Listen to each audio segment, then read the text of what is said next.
Things just got a whole load worse for Meghan Markle because her sister Samantha ain't going anywhere. They called her the modern Cinderella, but the glass slipper didn't just fit. Meghan Markle forced it on, cracked it, and then tried to sell the shards to Netflix. From Hollywood hustle to Buckingham backlash, Meghan turned the royal fairy tale into a headline factory and somehow made herself both the victim and the director. Every speech, every tear, every private confession perfectly timed for maximum drama. You almost have to admire the PR precision. Almost. When you have been lied about for a series of years, how hurtful that is. But behind the flawless filters and royal handholding, Samantha Markle, the sister who knows her best, says there's a secret Meghan's been guarding tighter than the crown jewels. People think her kids are fake. They think they're AI. I'm going to quote Tom Bauer by saying he said, "Look, we all laughed at Samantha, and she was right, and everything she said has come true." A secret that could unravel everything: the pregnancies, the royal titles, even the line of succession itself. And there's a very big difference. It was deliberate. And when Samantha said people need to look at the timeline, the internet did. What they found didn't just raise eyebrows, it set them on fire. Because if Samantha's right, then Meghan's picture-perfect royal motherhood might be nothing more than a beautifully staged illusion. This scandal comes as no surprise. Speculation about the children has been simmering for years. So buckle up, because this isn't the fairy tale the palace wants you to believe. It's the side of Meghan Markle they never expected anyone, especially her own sister, to expose. And trust me, once you see the cracks in this royal fantasy, you'll never look at the Duchess the same way again. Every royal story has a villain, but in this one, Samantha Markle refuses to play the role Meghan wrote for her. For years, she watched her half-sister climb from cable TV actress to global Duchess, smiling for cameras, rewriting her past, and acting like she'd been born with a silver crown. And through it all, Samantha stayed quiet until the silence started to taste like betrayal. Because behind the smiles and charity speeches, Meghan didn't just distance herself. She erased her entire family. The woman who preaches compassion couldn't return a single phone call to her wheelchair-bound father or her sister who once defended her from bullies. When she said, "I lost my father," we knew that she didn't lose our dad. She iced our father. Samantha finally snapped.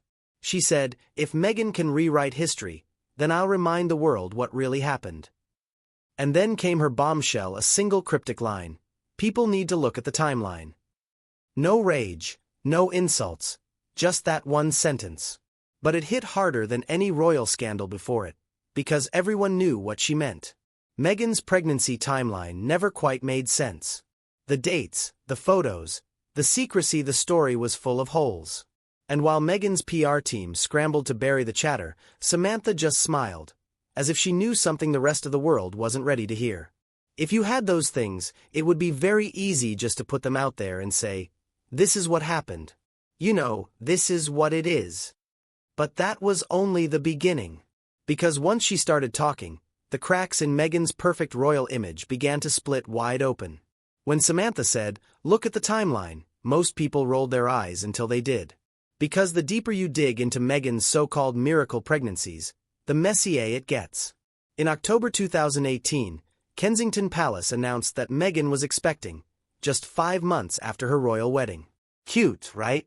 Except there were no hospital photos, no confirmed delivery doctors, and not a single witness who actually saw her go into labor. A doctor has come forward and has absolutely revealed, and you're going to listen to her, she has absolutely revealed and confirmed that Rachel Meghan Markle was never pregnant, never gave birth to any children. Then there were the bump moments, that infamous clip where her belly seemed to fold as she crouched down. The internet called it optical illusion. Others whispered, prosthetic. Fast forward to 2021. Baby number 2. Same pattern, no hospital sightings, no official birth certificate for weeks, and another round of strategic media silence. Every public appearance looked choreographed, like a movie production hiding its plot twist. And yet the palace refused to clarify anything. They just smiled, waved, and let rumors breed like wildfire. That's when old reports resurfaced about Meghan's alleged surgery years earlier, one that, if true, would make natural pregnancies impossible. To most people, coincidences pile up until they stop looking like coincidences. And Samantha knew it. Her cryptic warning wasn't gossip, it was a breadcrumb trail. Because if those dates are real and that surgery happened, then every royal photo op since 2018 might be part of the biggest illusion the monarchy's ever staged. I don't like to say it, but I got to say it. I don't know of anybody that cold to do this. But the next twist. It didn't come from the palace. It came from a woman named DL. She called herself DL, no royal title, no spotlight, just 2 letters and a story that could burn the whole palace down. 4 years, she stayed invisible, buried behind non-disclosure clauses and offshore contracts. But according to her, silence had an expiration date. DL claimed she wasn't just a witness. She was the woman who carried the royal children. Her words sent shock waves through every corner of the internet. She described a world of marble clinics in Beverly Hills, guarded entrances, and code names that sounded straight out of a spy movie. She said Meghan and Harry attended consultations separately, always disguised, and never signed anything under their real names. Every detail was rehearsed. Every visit timed perfectly with public events. DL claimed that after each procedure, she was told to disappear, no photos, no records, no acknowledgement. Her name wiped, her payments routed through shell accounts. She called herself the Ghost Mother, existing only in the shadows of a fairy tale. And when she finally spoke, her voice trembled not with fear, but with fury. "They treated me like a vessel," she said. "Like I didn't exist." Her confession wasn't a tabloid headline. It was a direct hit at the royal narrative itself. I'll tell you why. What she told the royal family, what she told Harry, wouldn't have jived, wouldn't have been consistent with the truth. But DL didn't stop with words. She said she had proof. And what she showed next, even Samantha hadn't seen coming. When DL finally broke her silence, she didn't come with gossip. She came with receipts, not the kind you post on Twitter, but the kind that make even seasoned journalists sit up straight. She produced clinic intake forms stamped with 2018 and 2020 dates, ultrasound images labeled under code names, and digital payment logs that traced funds through 3 separate shell companies. According to her, every document matched the timeline of Meghan's pregnancies. Even the clinic's appointment timestamps lined up with the palace's photo ops, like puzzle pieces no one was supposed to fit together. Then came the screenshots, encrypted emails, initials that hinted at royal aliases, and assigned non-disclosure clauses threatening legal ruin if she ever spoke. Here the doctor talks about both the children, and listen to what she says. "So, you tell me to tell you something that maybe a dozen people actually know that's going to come out very soon. Okay. Meghan Markle, the reason why you watch her interviews and she just seems off, she's owned by a pharmaceutical company. The 2 children that she had, they're not hers. She didn't have them with Harry. And how her and Harry met is that she's a prostitute." DL said the money stopped halfway through the second pregnancy and that silence was the final payment, but she refused to disappear this time. Her evidence spread online faster than the palace could blink. Forums exploded, hashtags trended, and journalists scrambled to verify what they could, which, frustratingly, wasn't much. Still, the coincidences were too sharp to ignore. DL ended her reveal with a single sentence that froze comment sections. "If I'm lying, I'll take a DNA test on live TV." That challenge turned rumor into revolution, because now it wasn't just about whispers or paperwork. It was about proof. And when the palace didn't respond, people began asking the question they weren't supposed to ask. What if she's telling the truth? And when you're pregnant, there's not a pillow under your skirt. And there's live footage of her walking towards camera with her abdomen swaying left to right in a black and white checker dress. The moment DL threw down her challenge, the internet lost its mind. "I'll take a DNA test on live TV." 16 words that detonated across social media like fireworks over Buckingham Palace. News outlets raced to cover it. Hashtags trended worldwide. Comment sections turned into battlefields, one side calling DL a hero, the other labeling her a fraud chasing 15 minutes of fame. But for every skeptic, another person whispered, "What if she's right?" Rumors turned into investigations. Talk shows begged DL to appear. Tabloids offered 6-figure deals, and YouTube channels dissected every frame of her interview like it was the Zapruder film. Through it all, Meghan and Harry stayed silent. Not a single denial, not a statement, nothing. The silence spoke louder than any press release ever could. Then Samantha stepped back into the storm. Without confirming or denying DL's claim, she simply posted a quote from her father: "The truth doesn't fear questions." It was subtle, but it was gasoline on a royal bonfire already burning out of control. But if you look at this, Meghan Markle has been incredibly quiet about the birth, but mostly the pregnancy of these children. Everything has been shady. The one who's been blabbing and saying crazy things is Prince Harry. The palace held emergency meetings. Publicists scrambled, and insiders leaked that conversations about legitimacy had begun behind closed doors. What started as a sister's warning had morphed into a constitutional nightmare. Because if DL's test proved real, if the DNA didn't match, it wouldn't just rewrite a family story. It would shake the foundations of the monarchy itself. And the next revelation would make that possibility even darker. When the whispers turned to legal speculation, the story crossed a line even tabloids feared to touch. Because this wasn't just gossip anymore. It was about the throne. British succession law has an old-fashioned rule buried in its pages. Every royal heir must be born of the body. It sounds archaic, but it's the backbone of royal legitimacy. And if DL's story were ever proven true, it could mean the Sussex children technically stand outside that requirement. One unverified rumor suddenly had the power to ignite a constitutional headache centuries in the making. Why have they simply not made an announcement to the fact that all of the speculation about the children's arrival? Behind palace gates, insiders claimed there were frantic phone calls with legal advisors and quiet briefings to keep journalists from asking dangerous questions. Lawyers debated whether modern surrogacy laws could override royal tradition.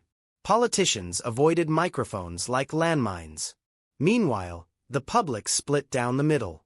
Some defended Meghan, arguing the monarchy should modernize. Others demanded transparency from a family that trades on bloodlines. Conspiracy channels poured gasoline on both sides, and every theory, no matter how wild, found an audience. For the first time, the conversation wasn't about Meghan versus Samantha. It was about whether the monarchy itself could survive another scandal. And according to several palace insiders, that fear wasn't paranoia, it was strategy. Because when the crown's image starts to crack, history shows one rule always follows: protect the institution, even if someone else takes the fall. The palace said nothing. Not a whisper, not a headline correction, just that signature Windsor stillness that has buried 1,000 scandals before. But this time, silence wasn't power. It was gasoline. Every hour without a statement made the speculation louder. TV panels argued over strategic restraint, while online sleuths hunted for clues in old photos and baby announcements. The Sussex supporters cried, "Witch hunt." The skeptics shouted, "Cover up." And in the middle stood Samantha, holding court on talk shows like a woman who had already accepted her role as royal exile. She spoke with a calm that felt dangerous, no rants, no name-calling, just carefully chosen phrases about truth, dignity, and family accountability. Each interview added another crack to Meghan's pristine public image. She even hinted there were more receipts waiting if the palace tried to bury her again. I think the palace and the machinery of the monarchy needs to take Harry and Meghan more seriously and make sure that Harry and Meghan's antics don't impact the future of the crown. Meanwhile, the media circus went feral. Paparazzi stalked hospital records. Lawyers debated privacy rights. And even royal historians admitted they'd never seen the public so divided. Every unanswered question became a new headline. Every rumor a potential revelation. Through it all, Meghan and Harry's silence grew heavier. To their critics, it looked like guilt. To their fans, defiance. To everyone else, confusion wrapped in PR. And just when the noise reached its peak, Samantha dropped one last statement that no spin doctor could soften. Because sometimes the quietest voice delivers the loudest explosion. It happened quietly. No press conference, no camera crew, just Samantha Markle sitting in a dim studio, one mic, one final chance to speak her piece. The interviewer asked her point blank, "Do you regret saying all this?" She paused, looked straight ahead, and dropped 10 words that froze the room. "Regret? Only if the truth stops being the truth." The line hit harder than any headline. It wasn't rage, it was resignation. You could see the years of distance, rejection, and disbelief finally weighing on her. She wasn't begging to be believed anymore. She was daring people to prove her wrong. Samantha spoke of family dinners that never happened, phone calls that never came, and a sister who had turned her life into a fairy tale built on selective memory. Her tone wasn't jealous, it was surgical, cold, precise. She said she didn't want fame or pity, only for the lies to stop echoing louder than the facts. In this case, about whether you think the birth was real, whether you think there was a surrogate, whether you think Meghan was wearing a moon bump, the fact is Harry and Meghan lied. Buckingham Palace lied on their behalf. There was a complete cover-up over the birth of Prince Archie.